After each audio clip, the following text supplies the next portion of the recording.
Hello, and thank you for joining us. My name is Richard Reeves. I'm a senior fellow here at the Brookings Institution.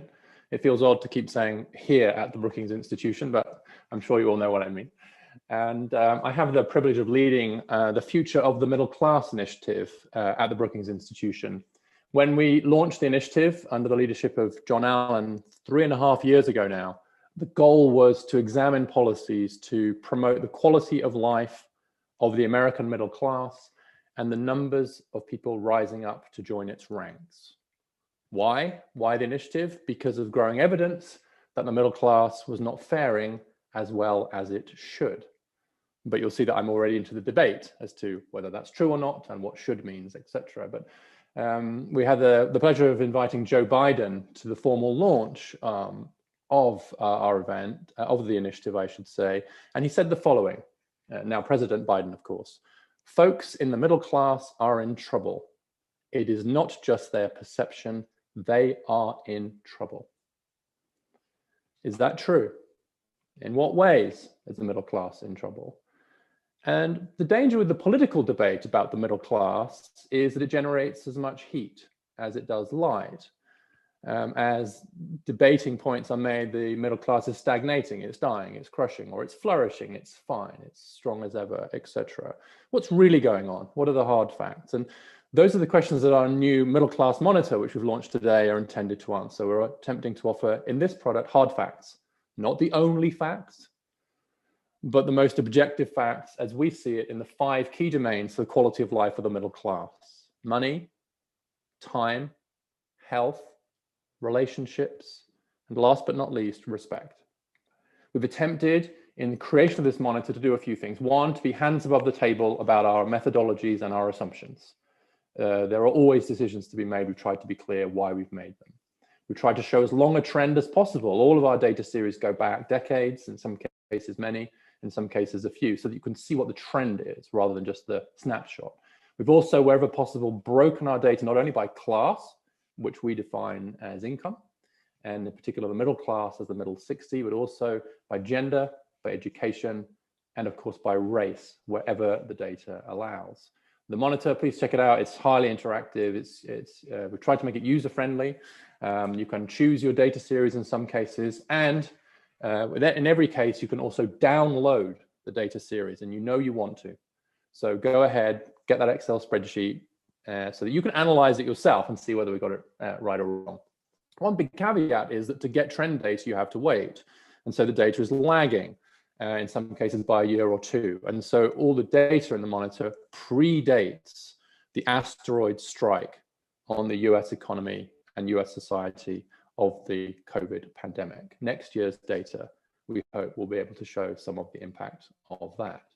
I'm not going to spend too much time. I'm going to get out of the way, but I'm just going to give you a flavor of it. We have a glittering array of experts to weigh in on 3 of the subjects that are in the monitor. And I'll introduce our moderator in a moment. But just to give you a quick flavor, just for those who are interested in the monitor, I'm going to attempt to share my screen here. And someone will confirm that it's working for me. Can someone just say yes?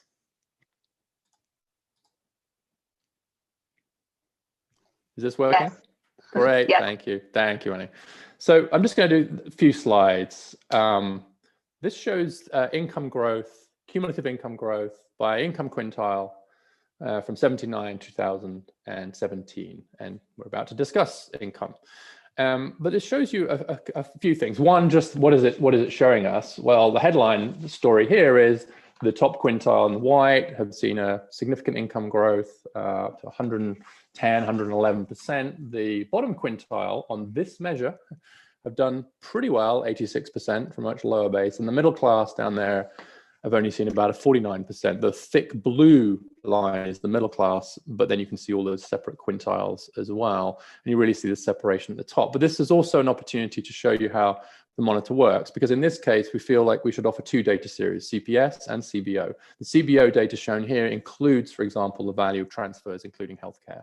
And that makes a very big difference, in particular, to the line for the bottom quintile. But you'll also see from the bottom here that I've selected income after transfers and tax. I could have selected income before transfers and tax. And in every case, you can download the data. So that gives you an example of it. But the story here, I think the overall story is there has been some growth in income for the middle class, but it's been pretty slow by comparison to the income growth for those above them in particular, and on this measure, those below. Let's take one of our measures of health, which is rates of diabetes over the last couple of decades. And again, you see the middle class there in the middle in dark blue. And what that shows is the diabetes rate in the middle class. And our definition's gone from 7% to 11%. It's risen for other groups, but not as quickly at the top. And you can also see here the opportunity to break this data by gender, by race, and by level of education, all of which allows you to select the data series that you're most interested in, and really dig into the data and see what you make of it yourself. And then we have a section on relationships, and our headline measure here, it's hard to get good data on relationships, as many of you will know. Here our headline measure is the percentage of children living with married parents as a proxy for family stability from 79 to 2018. And what we're seeing here is actually a remarkable stability in the top quintile. And of course, we have to allow for the fact that married parents will have higher quintiles just by the fact there's two of them. So we attempt to do that in our methodology, but actually almost no change from 96% 4 decades ago to 94% today, right there at the top. 10 percentage point drop in the percentage of children in the middle class living with married parents, 87% to 77, and 77%, and a drop at the bottom of the distribution too.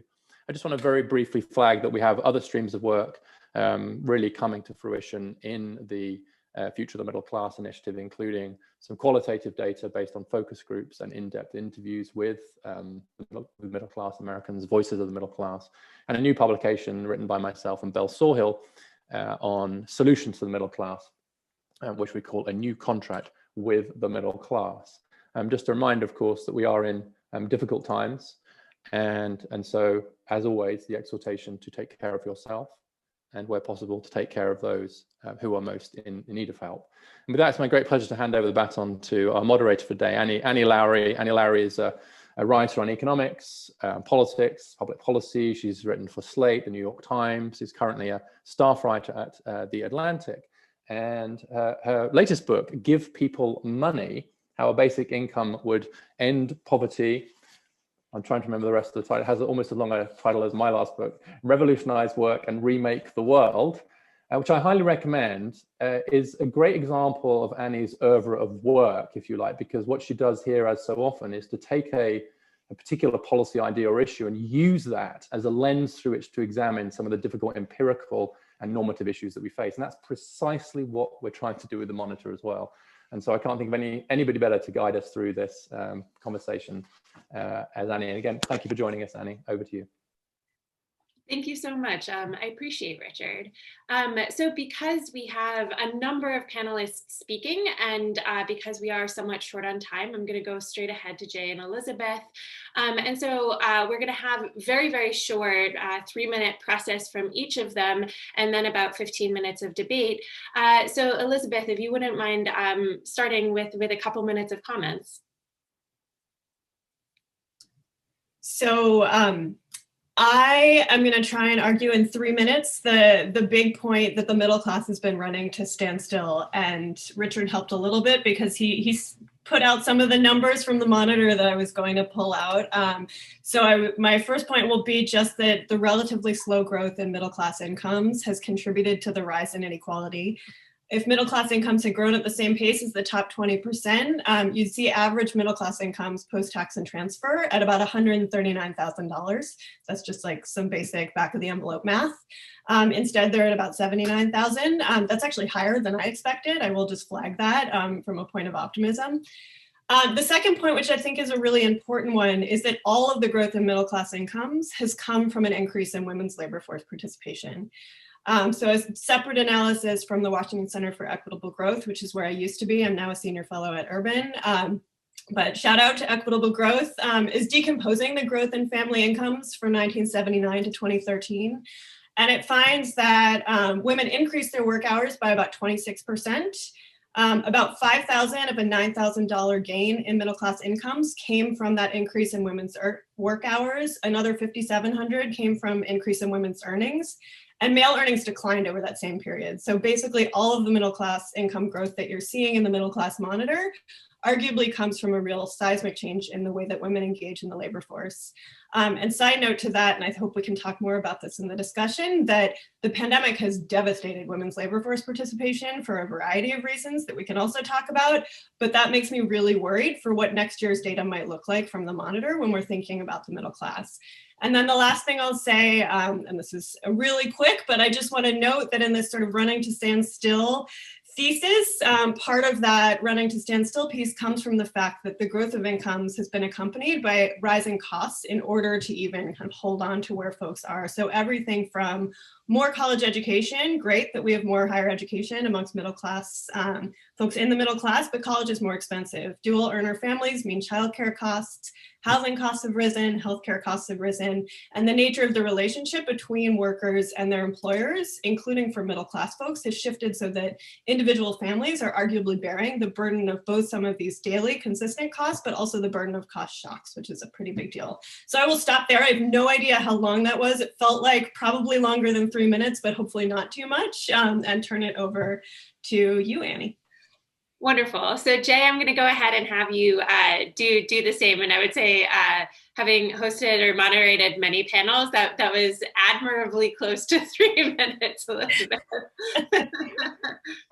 Okay, thanks very much for having me here. And congratulations to Brookings and Richard on the launch of this data monitor. There really is a lot of interesting stuff in there, and I recommend people take a look at it, and it's very usable. I was playing around with it this morning.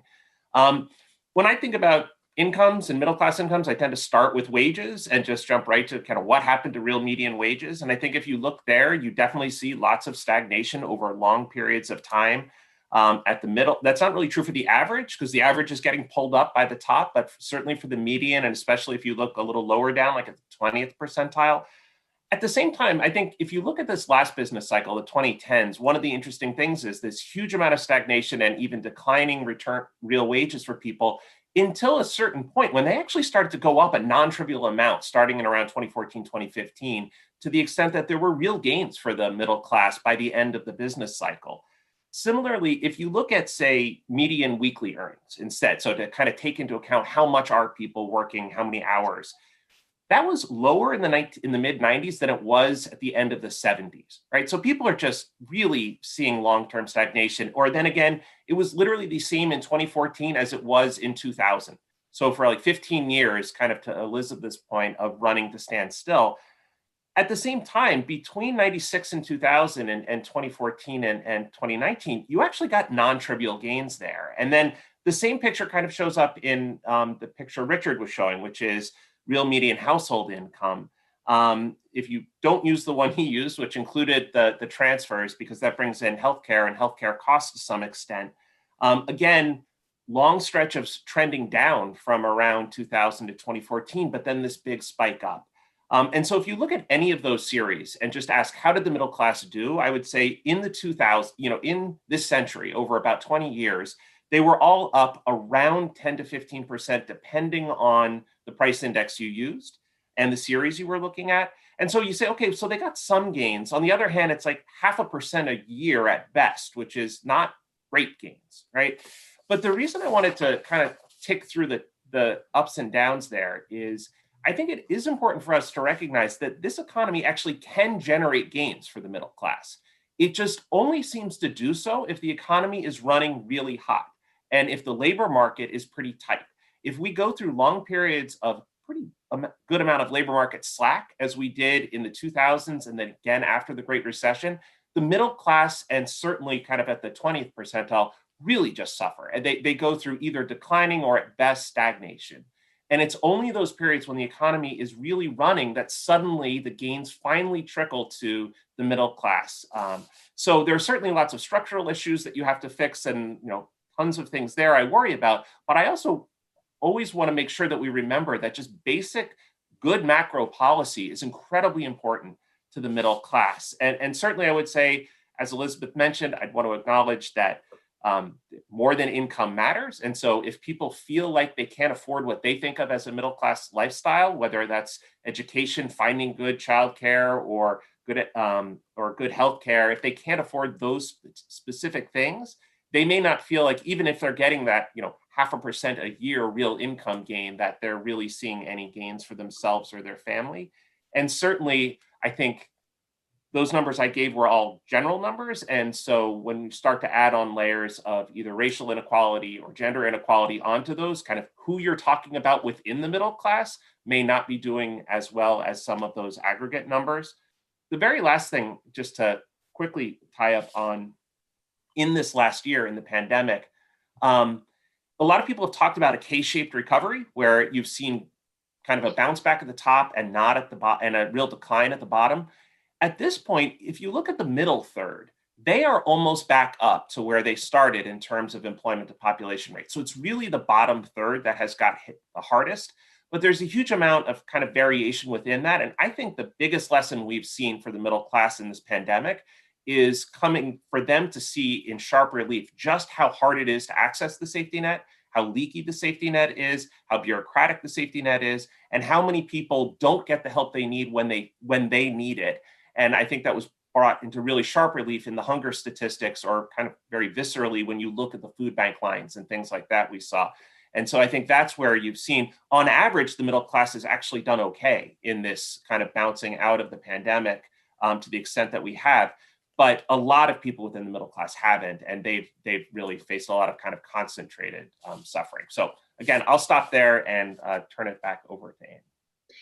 Great. So thank you both so much for those comments. So one thing that I was hoping that I could hear both of you expand on is, if we've had these relatively brief periods, the end of the 1990s, just the end of the last business cycle before the pandemic recession, where things really, the rising tide finally seemed to be lifting the boats, who was left behind by that? Because it does seem that didn't happen for all families in all places in the same way. And I mean both for families that are living in very high cost areas. Black and Latino families perhaps didn't seem to have the same advances as white families. Elizabeth, I don't know if you have thoughts on that point. Yeah. So I would reiterate what you started to say, right? If the question is, we saw gains, but who saw either no gains or the slowest gains? I would say it's exactly the direction that you were going. It's folks in high cost places. It's folks in those same, there's folks in high cost places where maybe there's opportunity, but the costs are extraordinarily high. So the cost of actually latching on and taking advantage of that opportunity is potentially too high.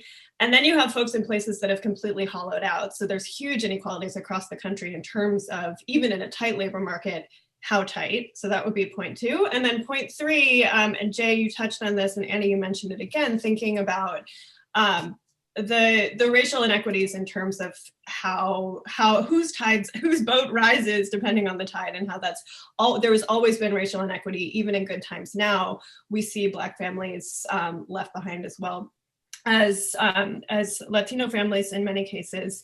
And I think that part of that, and this is, getting out of the income and thinking about the full household balance sheet and really thinking about wealth and assets. And I think that's an important part. I mean, to Jay's point, he gravitates towards earnings. I tend to go the opposite direction and really try and think about, like, where does economic well-being come from? And it's not just earnings, it's combined earnings, income, wealth, et cetera, that kind of make up a family's ability to stay afloat. And the wealth differences across race are enormous. The consequences of the recession, the Great Recession, and what that meant for wealth and assets is huge. And we're seeing that widen during the pandemic in terms of inequalities, in terms of who's been hit hardest by, for example, small business closures. There's a huge race gap in terms of who's impacted.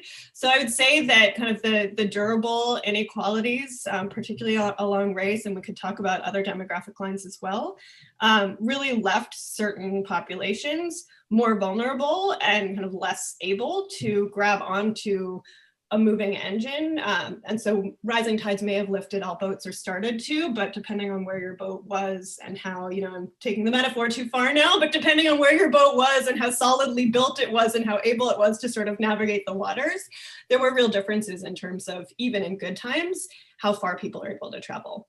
Got it. Jay, is there anything you'd like to pick up in there?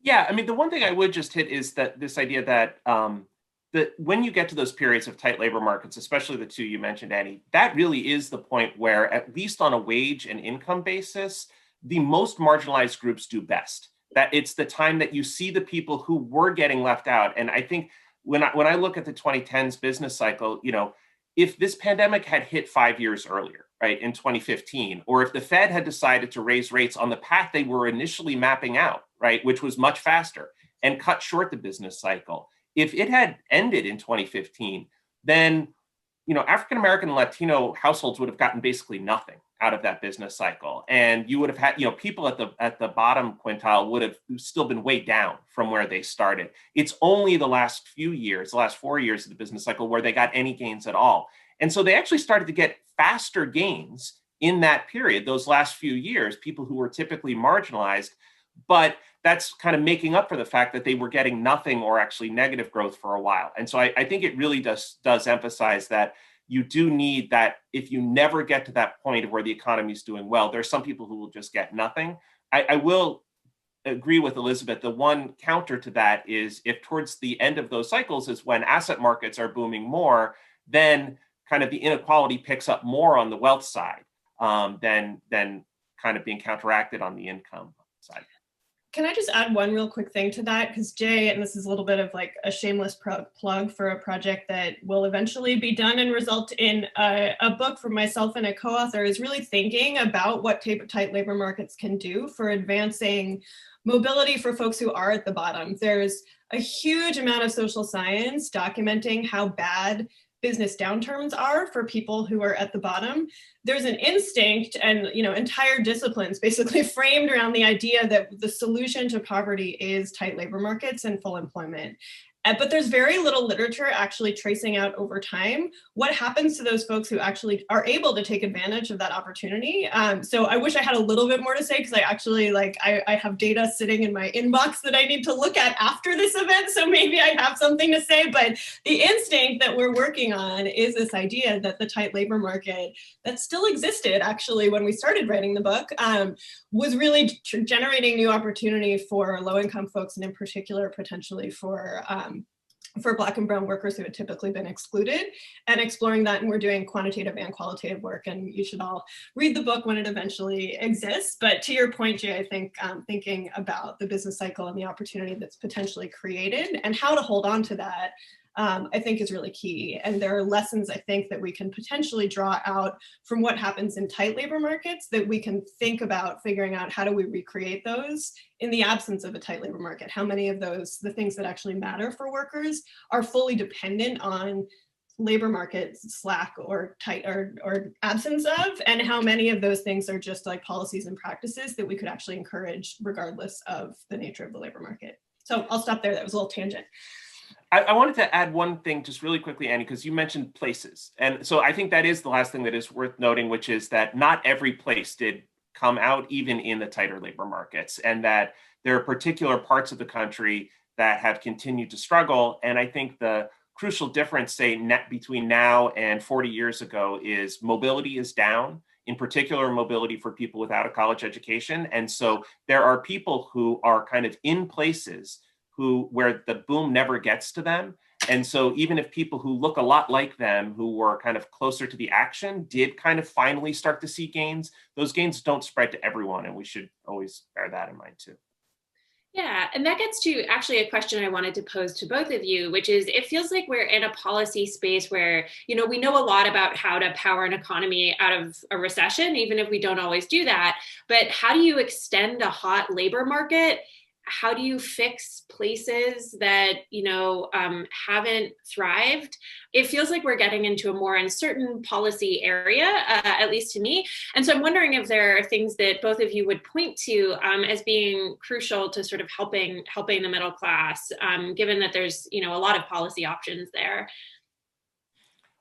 I would just jump really quick to say, yes, I think there are things we can do, and that place-based policy, I think economists for a long time didn't like place-based policies because they saw them always being captured by the politics, and so they never worked and things like that. And even in the kind of the opportunity zones, you see some of those problems where they were designed in ways that maybe worked really well for people who wanted to wash their capital gains and not pay taxes, and didn't necessarily help people in the spots that needed the help. But that doesn't mean we don't know how to do it, right? And I think there are actually things we can do, whether it's kind of wage subsidies in areas with low labor demand, or making sure that, you know, you're extending educational opportunities to people in areas where there just aren't four-year colleges, or making sure that the gains from four-year colleges are actually spilling over into the communities around them. There are actually a lot of policies. We actually did a book on them when I was at the Hamilton Project. People can go look at it. I think there are things we could do. We just have to decide that we want to do them, and basically decide that just kind of looking at the labor market and assuming mobility fixes everything without recognizing not everybody wants to move. And it's kind of not really fair to assume everyone has to. That there are things we can do to make sure those gains spread. We just actually have to try and be intentional about it. Yeah, I would second all of that from Jay, and add, just reiterating that last point, that a lot of the focus in, you know, sort of cutting edge economics that's gotten a ton of attention, that looks at disparities across place, even within a given city, it's often looking at what happens if we move poor people to richer places, right? And I know we're focused on the middle class, but just you know, say that we're talking about the bottom 20%, that is the 320% that are in the middle, as defined by the Middle Class Monitor. But for like real people, like if someone told you like the only solution to your woes right now, to anyone who's on online right now participating in this conversation, I think you'd be like, what? That's not a solution. I'm not gonna, that causes all kinds of new problems. Like, what? That's not helpful.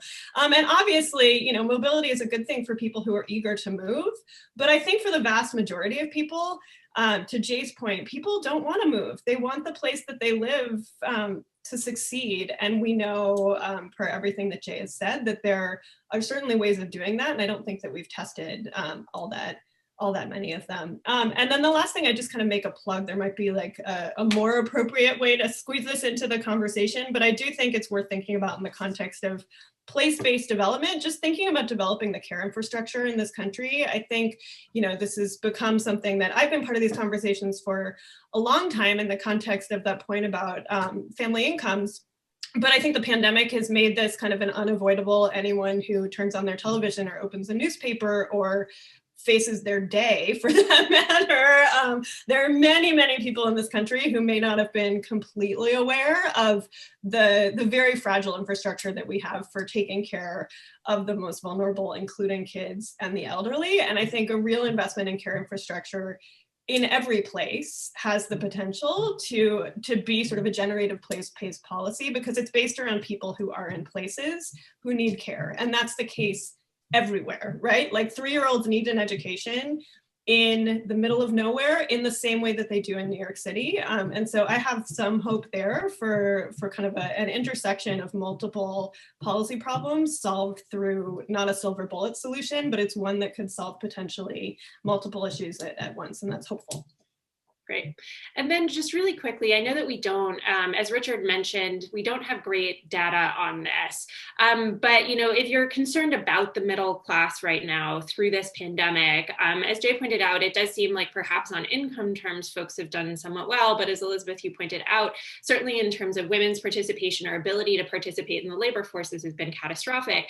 So I was wondering if just very briefly with our last minutes here, you both could mention one thing that you're watching as we start to really recover, and hopefully once we have more vaccinations, we can sort of take a look at more clearly at what the damage has caused and where we're going to need to get people back.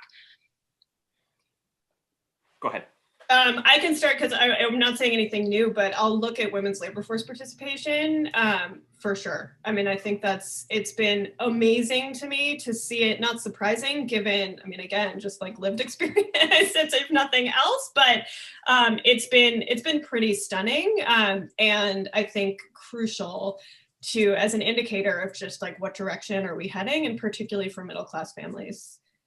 Yeah, I would agree certainly with women's labor force participation. I would say I would want to look as part of that. I'll always be looking at prime age employment population rates just to see if, the unemployment rate may come down, but if the 4 million people who dropped out, many of them prime age women don't ever rejoin, that we're poorer for it. They're individually poor and we as a nation are poor.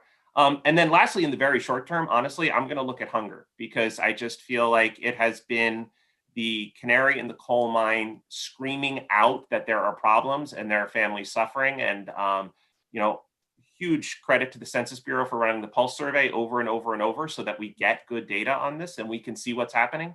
But I think it's the thing that helps let us know that there's a lot of pain out there.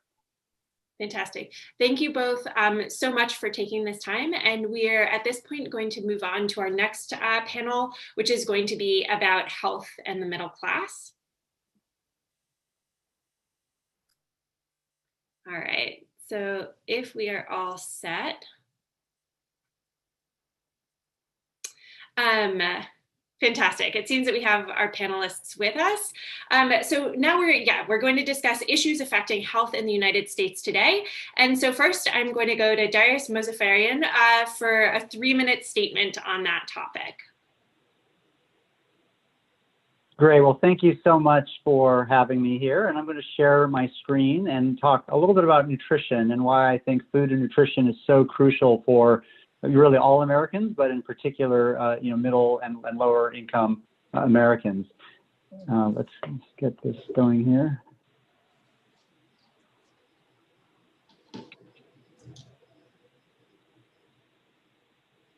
All right, sorry about that.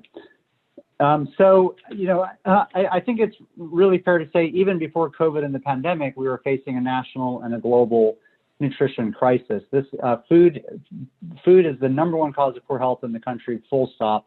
It's contributing to hunger and nutrition security and disparities through long-standing structural racism.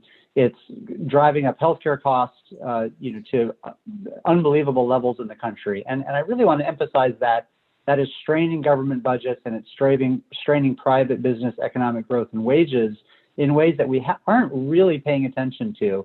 And that is causing incredible strain in this country, political strain as well. It's the single biggest issue for sustainability and climate change. And so if we want any human beings to be around on the planet, we have to fix food. And this is also a major issue for national security as recognized by mission readiness and other military groups. We're so sick, and it happens relatively slowly over about 30 or 40 years, that I don't think we've ever stepped back and realized how sick Americans are from food. Half of adults in our country have diabetes or prediabetes. That's not normal. More than half have some form of cardiovascular disease. 3 in 4 adults are overweight or obese. So many, many more people are actually sick than are healthy. Being sick is the normal, natural state now.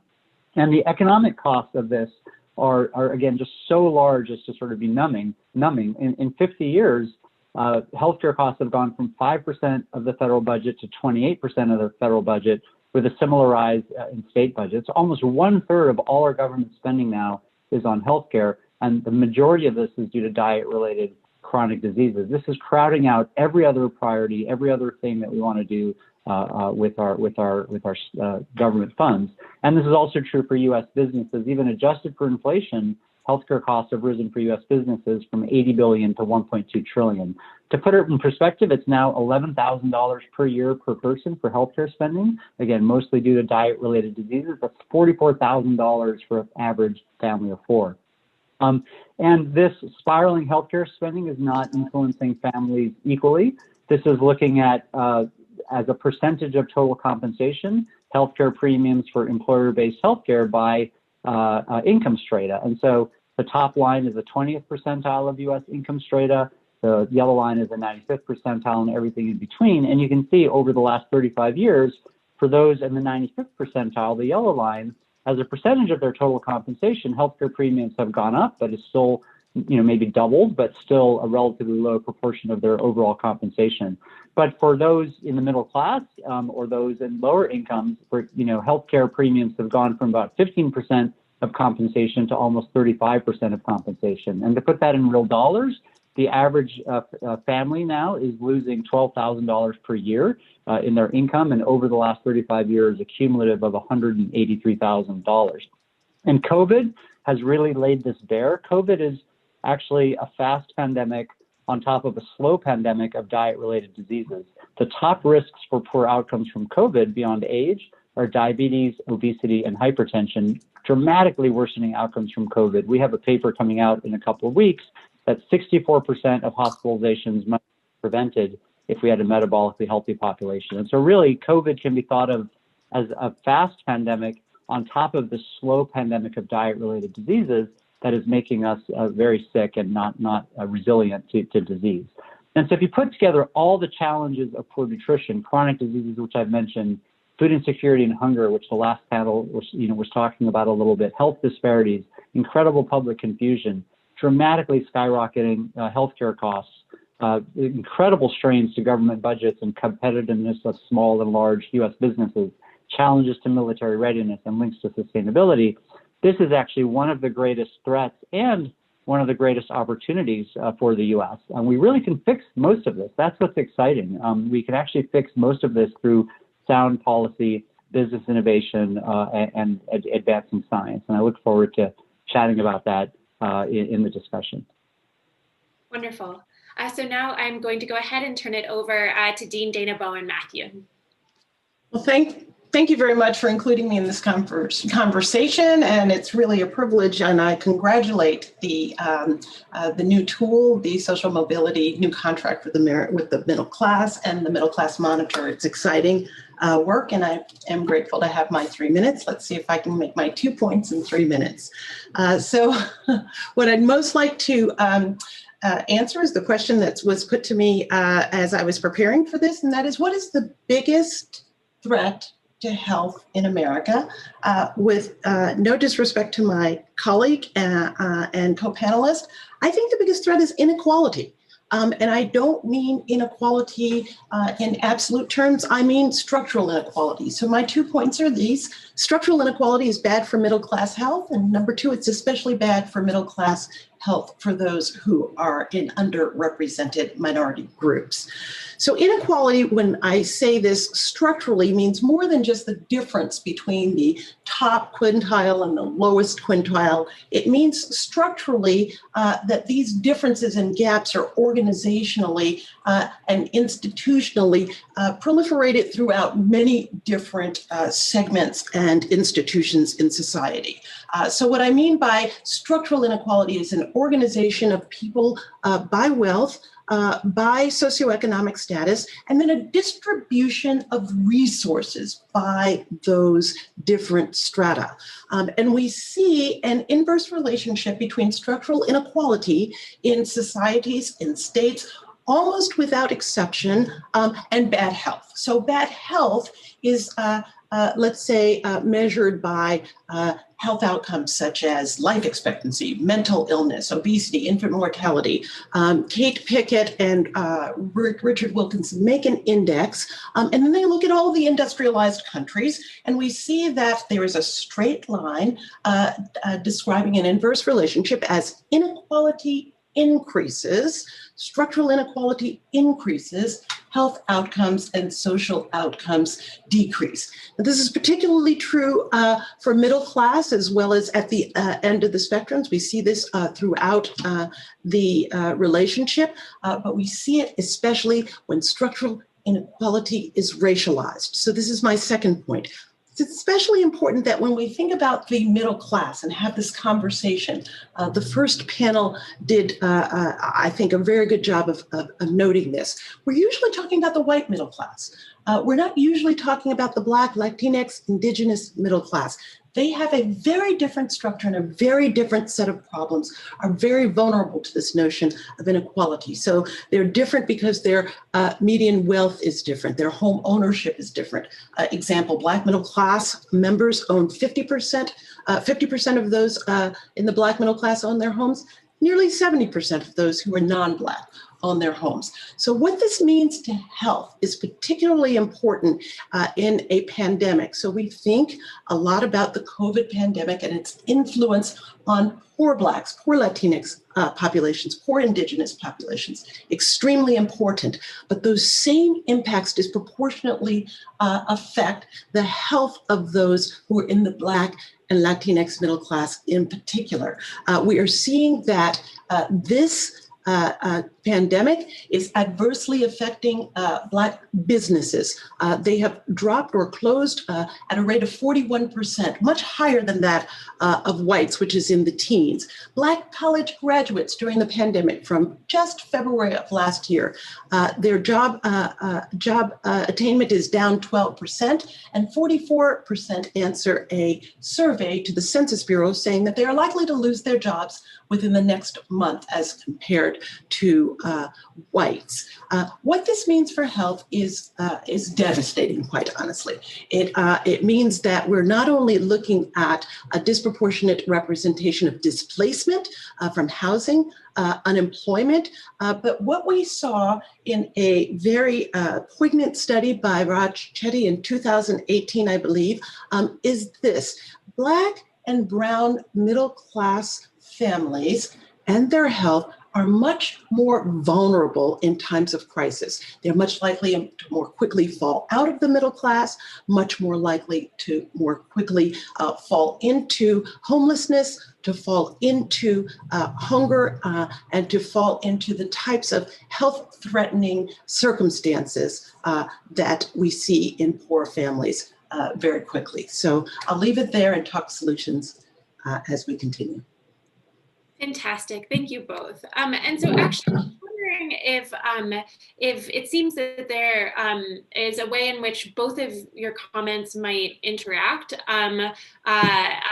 Darius, I was wondering if you had any thoughts about structural inequality, structural racism, and how that relates to the nutrition crisis and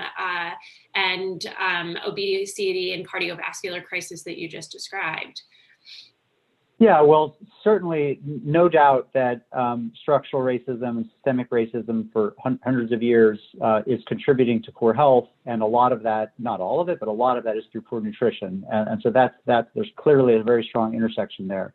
I will say that poor nutrition is causing disease at all levels of society and in all races and all ethnicities. It's worse for Black and brown and Indigenous Americans, and it's worse for low-income Americans, but it's not as though middle-class white Americans have good health, right? They have terrible health, and terrible diets. And so this is really affecting all strata. And at the same time, there's, in addition, tremendous inequalities, and we've published on this. And so, for example, some folks who are on SNAP are 2 times more likely to die, adjusting for every other risk factor, than folks who are not on SNAP. And most of that is related to cardiovascular and diabetes deaths. And so the deaths due to chronic diseases, the blindness from type 2 diabetes, the end-stage kidney failure, the amputations, right? Diabetes is the #1 cause other than early blindness. Of course, there's also glaucoma and other things late in life. It's the #1 cause of non-traumatic amputation. It's the #1 cause of kidney failure in our country. That is disproportionately affecting lower income and people who are BIPOC. So there's no doubt they're related, but food is one fundamental challenge. And I hope, as the Biden administration and the country is talking about hunger, we realize that hunger is not really the problem. Nutrition security is the problem. People have calories. They have don't have access to healthy, affordable, nutritious, culturally appropriate food. So really, nutrition security is the challenge, and people are dying of chronic diseases. Mm-hmm. So Dana, you at the end of your comments, you mentioned moving to sort of a policy or a solution space. And given as it's a horrifying, but I like the phrase that we now have a fast pandemic on top of a slow pandemic, I was wondering if you could point to some of those solutions, because I think that we've talked a lot at Brookings and other institutions about expanding health insurance, but or making it more affordable. But it seems that you're pointing to much more structural issues that might need much bigger fixes.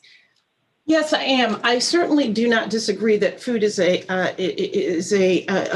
a crisis point, and food insecurity is a important causal factor of poor health. I want to put a really fine point before I go to the answer to your question on structural solutions. I want to put a really fine point on disparities, right? Structural disparities. So it's one thing to say, yes, food insecurity affects whites and Blacks. That is true. The problem is the disproportionality at which they are affected, right? This is what I mean by structural racism. The problem is this: if you go to a seashore and you see a dead fish on the side of the sand and you say, there's something wrong with that fish. If you go to the seashore and you see that the shore is covered with dead fish, you say something is wrong with the water, right? Something is wrong with the water in the United States. That means that it's not only with respect to food insecurity, but now to get to the answer to your question, Annie, it is with respect to housing, employment, education, home ownership. It is with respect to environmental exposure, and yes, indeed, food insecurity as well. So the observation that Blacks and whites are equally impacted by these adverse circumstances misses the structural racism point in my view. What would be the solutions? The most important thing we could do is to dismantle residential segregation. Residential segregation is not only an organizer of where people live physically, from the perspective of whether their homes are or are not good quality and healthy, decent housing, but it is a distributor of all other resources, including food, right? So neighborhood anchors, whether you have a good education, get a good job, are able to feed your family, own a home, educate your children, and move away from pollution, just to start a few. And yes, buy good food, right? And what we see again is a disproportionate number of Black and brown members of the middle class living in segregation and therefore living in concentrated poverty, as compared to white members of the middle class who much less frequently live in segregated neighborhoods with segregated and inferior schools and concentrated poverty. So again, it is the structural nature and the overrepresentation of these adversities with respect to minority populations that I think need to be dismantled. And there are lots of policy ways that we can attack residential segregation, including attacking gentrification. Wonderful. So yeah, I'm not sure if you have anything to respond to in there. And then I'd put the same question as to, it feels like you're talking about solutions beyond just health insurance, perhaps starting to look at SNAP. So if there are policies that you'd like to add. Yeah, well, I think it's a really important point to make that health insurance does not make people healthier. Health insurance prevents financial catastrophe, which is crucially important, right? If people get sick, they can go bankrupt and lose their home and other things. But there's overwhelming evidence people who get health insurance don't get healthier, and there's all the other social determinants of health and disparities and issues which are far more important. So health insurance is not the solution to better health. The solution to better health is to fix the environment in which people live, and when you have, again, 88% of American adults are metabolically unhealthy, right? The system is broken. The system is broken. 88% of all American adults are metabolically unhealthy, and you have kids, 3, 4, 5-year-old kids with diabetes, right? The system is broken. So for food, we have real solutions that can have an impact within just a few years. And so I think that there's, we put out reports that summarize these. There's no magic silver bullet, but I'll just highlight a few key things. First, we need to coordinate the more than $150 billion in federal food and nutrition policy to be sure it's coordinated around nutrition, equity, and sustainability. And that $150 billion doesn't count all the healthcare spending. If you add healthcare spending, it's hundreds of billions of dollars, and it's fragmented and uncoordinated. And so we've proposed a new Office of the National Director of Food and Nutrition, which would be a cabinet level position, like the Office of the Director of National Intelligence. After September 11th, the Office of the Director of National Intelligence was created because we realized national intelligence was fragmented and uncoordinated, and it's been a great success. Well, the same is true for food and nutrition policy, and so we need real leadership in the federal government. Second, we need to have a national moonshot for nutrition science. There's so many questions and things that we haven't answered. We don't know. The microbiome, food allergies, gut health, cancer, brain health, many translational science about how to improve nutrition, for those who need it most. And so the National Institutes of Health, which is a wonderful, incredible organization, the best in the world to study research for health, doesn't have a National Institute of Nutrition. And so we need to Congress needs to authorize a new National Institute of Nutrition to really take this on. Third, we need to integrate food as medicine policies. And by food as medicine, I mean integrating food and nutrition into healthcare, into nutrition assistance programs. That's where all the money is. All the money is in our healthcare system and in our nutrition assistance programs, and yet nutrition is not actually in those programs. And so there's actions like medically tailored meals, produce prescription programs, medical education for healthcare providers, including nutrition and the electronic health record, all things which would improve health, improve equity, and actually lower healthcare costs. And then the fourth thing that I'll mention I think is really important is business innovation. Compared to even 10 years ago, there's enormous amounts of private capital going into food and nutrition, trying to create healthier foods, more authentic foods, more sustainable foods. But again, it's fragmented and not being rewarded. And so I think the government needs to create tax policies, opportunity zone policies, ESG investment metrics, other things, and the private sector as well, to really spur business innovation, because this is happening right now. This is kind of the next, food is the next tech, is the next big economic opportunity. But we have to be sure that we're not going from bad food to worse food, that we're actually creating food that's equitable, nutritious, and sustainable. Great. Well, I'd like to thank both of you. If we could just, Dean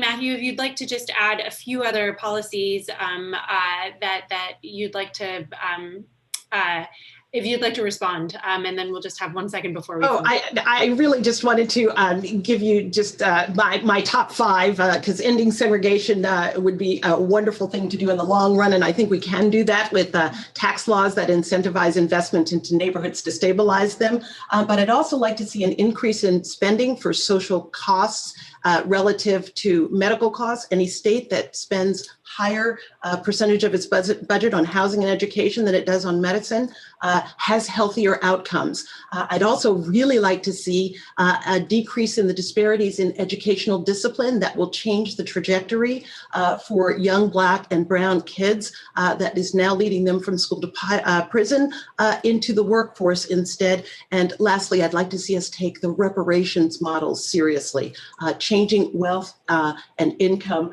by just giving people money to spend on the food that they want to buy is a really good way to equalize and improve health outcomes. Thanks. So I regret that we don't have hours and hours and hours to delve into these enormously important and really complicated topics, but I'd like to thank both of you so much. And so now we are going to go on to our next set of panelists. So I'm just going to give a second for this to come up, where we're going to be talking about the family.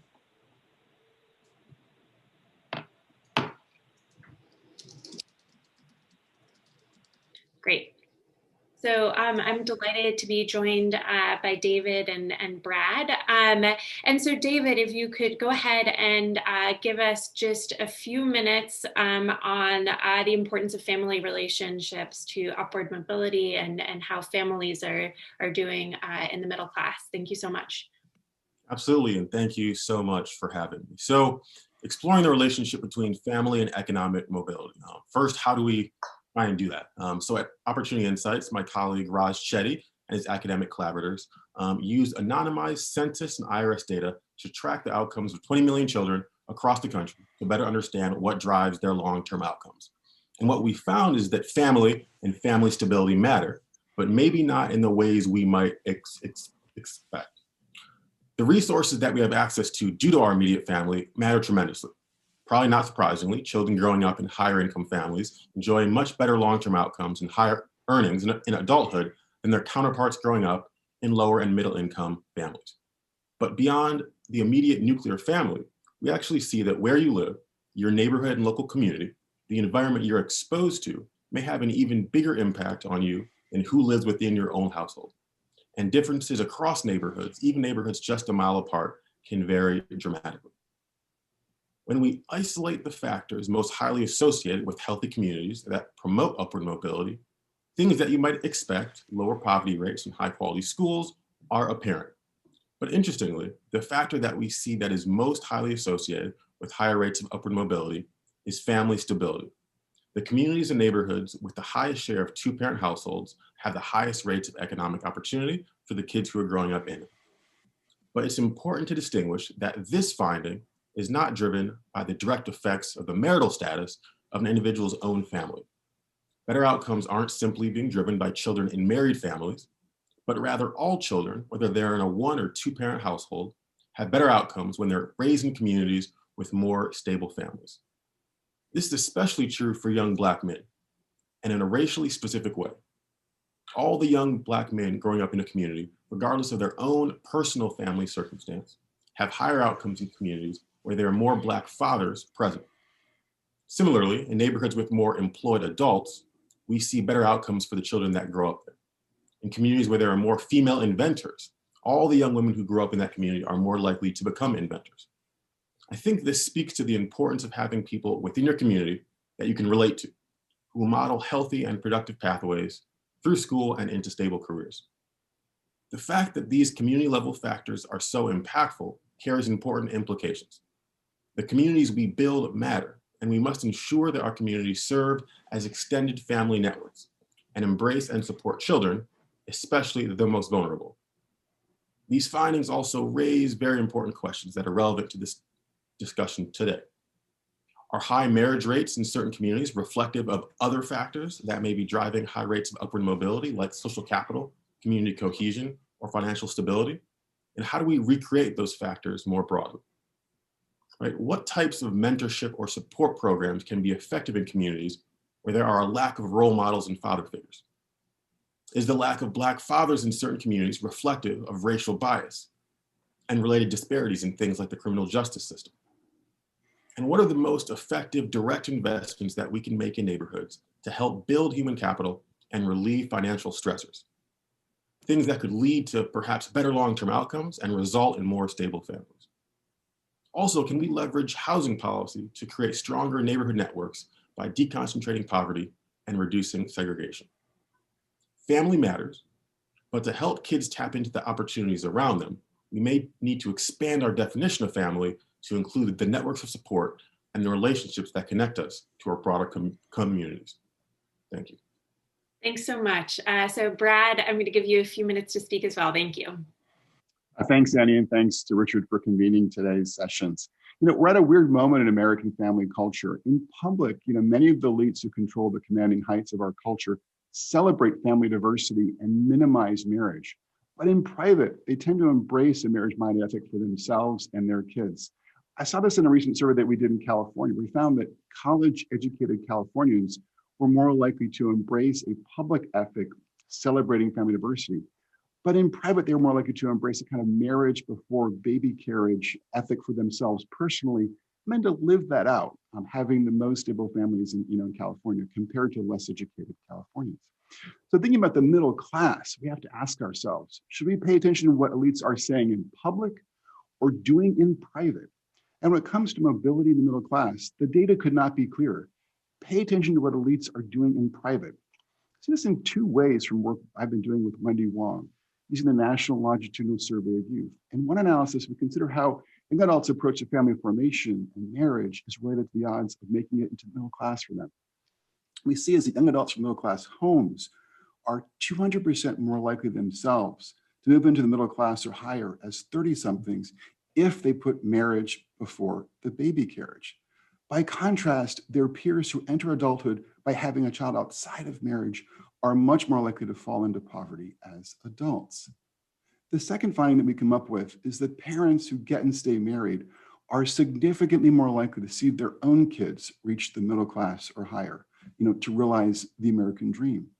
In fact, kids from intact families are 60% more likely to reach the middle class or higher as 30-somethings compared to their peers from non-intact families. Now, to be clear here, coming from a non-intact family like I did is not a death sentence. We know plenty of folks from Jeff Bezos to Barack Obama who've done just fine without having the benefit of 2 stably married parents. But on average, the science tells us that stable marriage is good for kids and adults. And that's because for kids, they benefit from the love and attention typically of 2 parents. They benefit financially, as Elizabeth was saying earlier, from having now 2 incomes often, and the economies of scale that attend to married families. But for adults, I think this is less well recognized. Adults who are marrying today before having kids they benefit because they're much more likely to stay together and to avoid the manifold costs of family instability, from single parenthood to child support, that can otherwise put them on a downwardly mobile economic path. So what should we do with all this information? Well, I think policy options like an expanded child tax credit, like Mitt Romney's proposal today, that make it easier for Americans with middle-class aspirations to forge strong and stable families, these are certainly needed. They're part of what we need to do. We also have to recognize the problems facing middle-class families will not only be solved in Washington. We also need our elites who control the commanding heights of our culture, from school superintendents in Peoria to New York Times editors in Midtown to Netflix executives in Hollywood, to tell the truth.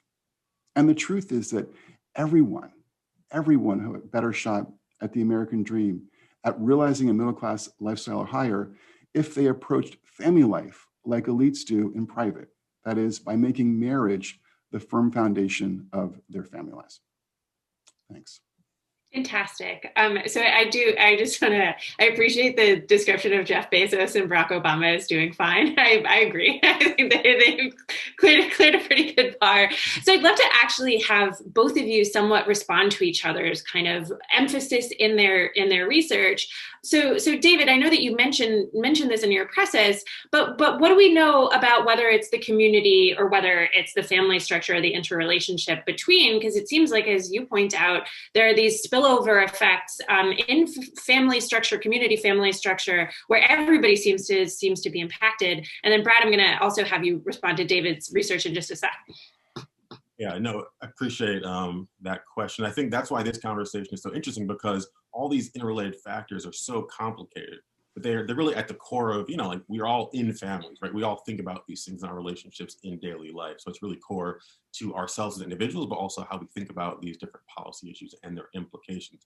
And so I think from our research, right, what we really see is that the correlation associated with upward mobility is really about the area effects of a community. And again, right, two-parent household being one of those indicators that we see highly correlated with upward mobility, actually the kind of factor that's most highly correlated with upward mobility. So I think, that kind of implies that marriage itself isn't necessarily that mechanical factor that is kind of pushing people up the income ladder, but right, it might be reflective of other issues like social capital, like neighborhood cohesion, right?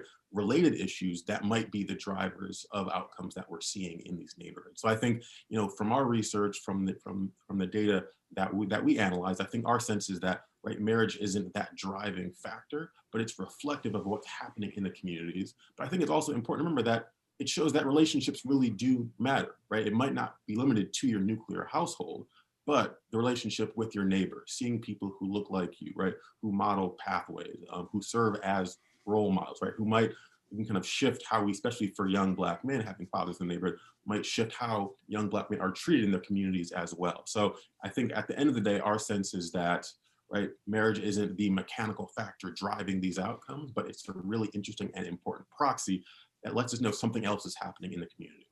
Mm-hmm. Got it. And Brad, yeah, I would love for you to hear you respond to the research, the body of research that David is describing also, which at the same time actually seemed reflected in your point that in many higher income communities, kids are growing up surrounded by married parents in a way that they might not be in a lower income community, excuse me. Yeah, so I think, I would certainly echo a lot of what David said. And, it's just striking that sort of to realize one sort of way of thinking about what David said is to sort of understand that kind of what happens in your own family doesn't just matter for yourself and for your own children. It also matters for your neighbors and your neighbors' kids and for your community more generally. So that's, I think, a key takeaway from David's research. Now, on the sort of marriage and family stability point, let's face it, the data is really clear. What we see in the research is that there is no kind of stable family out there compared to marriage. So people who are forming their families as obviously single parents and people who are forming their families as cohabiting couples are just much more likely to experience family instability. So if you want that stable two-parent household that David is correctly kind of highlighting, you need to understand that marriage is the way that we do that, in the US. So marriage is part and parcel of family stability, both at the household level and at the neighborhood level. And the data really couldn't be clearer about that. So that's, I guess, the one thing that I would sort of quibble with David. But, you know, in terms of his broader points, of what's the takeaway? You know, I'm not saying that marriage here is a panacea. And I think we all here on this Zoom call would recognize when you think about ways to sort of shift policies in education, in the tax code, when it comes to, you know, any number of other policies, residential segregation, that would increase the odds that people can form and sustain strong marriages, stable families, and see more and more people in their own networks, you know, in their own neighborhoods, in their own schools, who are succeeding at family life. That's crucial if we want to sort of minimize the class divide and, you know, minimize the racial divide that's currently characterizing this country. Great. So I was wondering if I could have both of you, we're in the midst of a quite unusual period of economic strain and obviously this astonishing national health crisis. And it seems to me that both of you have done research that speaks to sort of what happens to households when you have this kind of shock. And again, understanding this is a pretty sui generis crisis, but it has been concentrated on a lot of the pain, both health and money-wise, has been concentrated on families who tended to be lower income, who might not have sort of stable employment, and who we knew didn't have a great safety net, even if they had gotten some gains towards the end of the last expansion. So David, yeah, I'm wondering if to start off, you could just tell me what you're seeing, given the lens that you have in your work.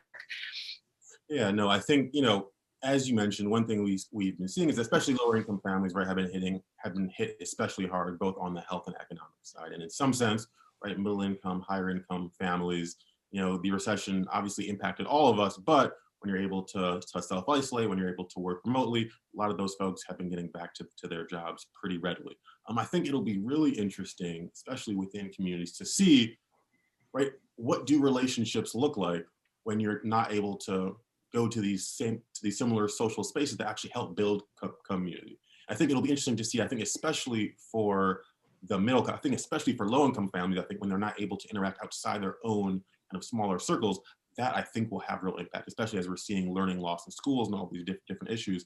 I think it'll be really interesting for middle income families to see how those social networks are changing because of this crisis, and to see how that may or may not change in the long term as well.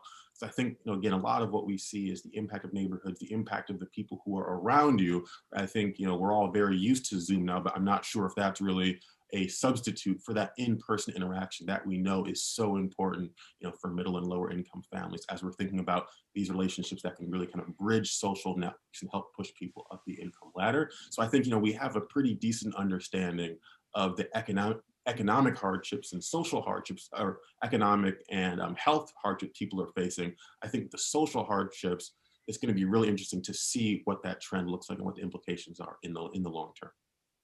Wonderful. And so Brad, I'd love to hear you kind of reflect on the same issue set there.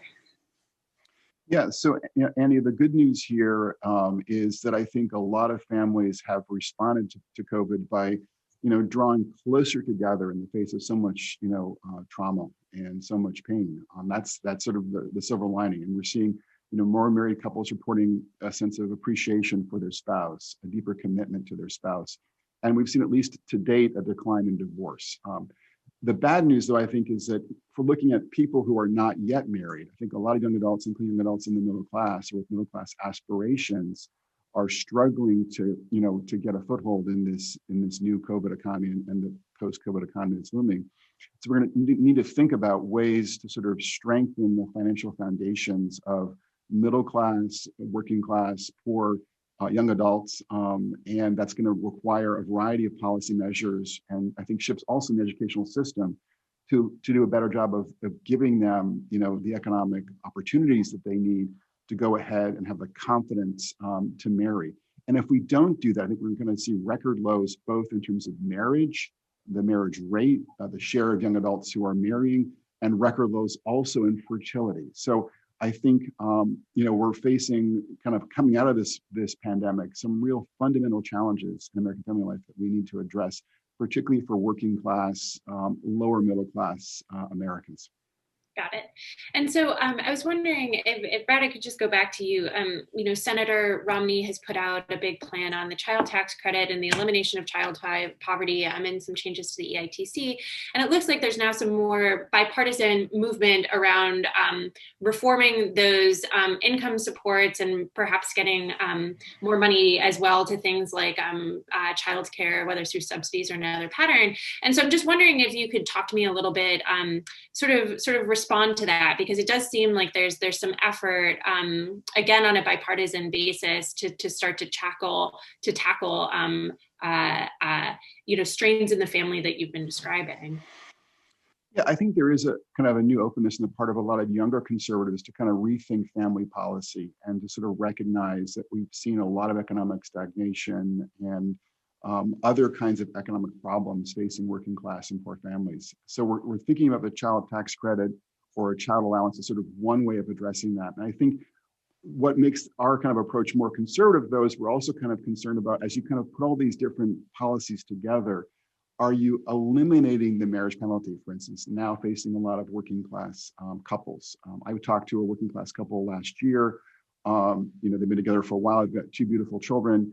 And asked them, because it was clear that they were not married, why aren't you married? And so we sat down at the kitchen table, and we just ran the numbers and realized that if we were to get married, the mom and the kids would lose access to Medicaid, and that was a prohibitive, issue for them. So I think what's appealing and attractive to me about Mitt Romney's proposal is that he is trying to think about moving forward with family policies that really help a lot of families, but do so without penalizing marriage, which, as we know, is much less common among working class and poor couples here in the US. Great. And so, David, I was wondering if you could talk me through, when you're looking at the body of research that you have about the importance of community and how vital that is for sort of springboarding people, whether that suggests policies to you, and whether those policies are part of, we're talking about $1.9 trillion in additional spending right now. Do we feel like there's policies out there that you would point to that we either know or surmise might start to address this issue? Yeah, no. So I think this has a lot of overlap with what Brad was discussing as well. But I think to Richard's, some of the data that he shared about, right, that distinction now between kind of upper income families who have much higher marriage rates versus their working class counterparts. I think our sense at the core of that, a lot of that is about that financial stability, right? So kind of making sure that those financial stresses are done with it, so people are actually in a place where they can kind of form these relationships and have, family stable lives in general.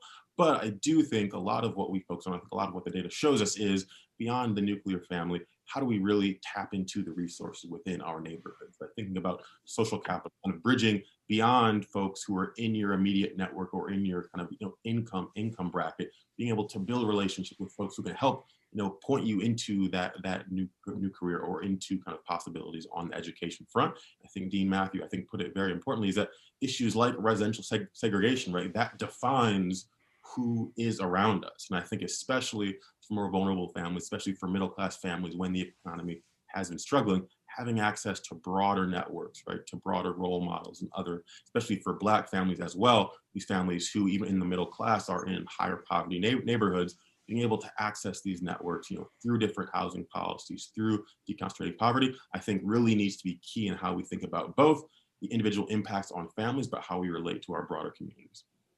Right. Well, I'd love to thank both of you and thank the Brookings Institution for putting this together and the launch of the Monitor. And thanks to everybody who has been listening as well. Great. Thanks, Annie. Thanks for watching. Be sure to like and subscribe for more videos from Brookings.